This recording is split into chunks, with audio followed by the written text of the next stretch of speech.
kita tadi sebuah persembahan tarian pemulihan Jameran Pelampuan yang dipersembahkan oleh Sanggar Las turun ke darat. Dua keluarga yang tadinya jauh dengan akad pernikahan menjadi dekat. Hari ini yang berbahagia, hari ini merupakan momen yang sangat berbahagia buat keluarga dari kedua belah pihak, karena hari ini menyatukan dua keluarga, yang satu dari Aceh Utara dan satunya dari kota Banda Aceh.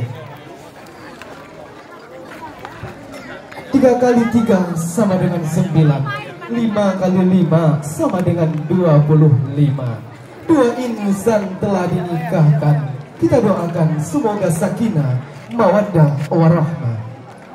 Cendrawasih indah berbulu, dilihat sangatlah manis. Semoga dan selamat menempuh tua ataupun ayahanda daripada Dara Baru, merupakan suku Anak Jameh ataupun suku Jameh dari kota Melahu. Anak kudo terbang melayang, pasang kuit tali layang-layang. Kepada rombongan yang kami banggakan, kami persilakan untuk menuju ke ruang makan besan. Kepada Dito Badro dan juga Dara Baru beserta rombongan, kami persilakan untuk menuju ke ruang makan, yaitu di rumah Cik Riz ataupun adik daripada Umi Sang Dara Baru, bertempat di belakang kediaman daripada Dara Baru.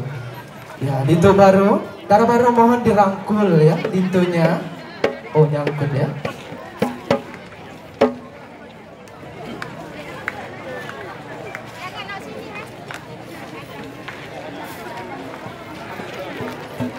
Iya, kita saksikan bersama Dara Baru dan juga Dito Baru bergandengan tangan, mohon pelan-pelan jalannya. Iya, dan juga kami minta iringan daripada musik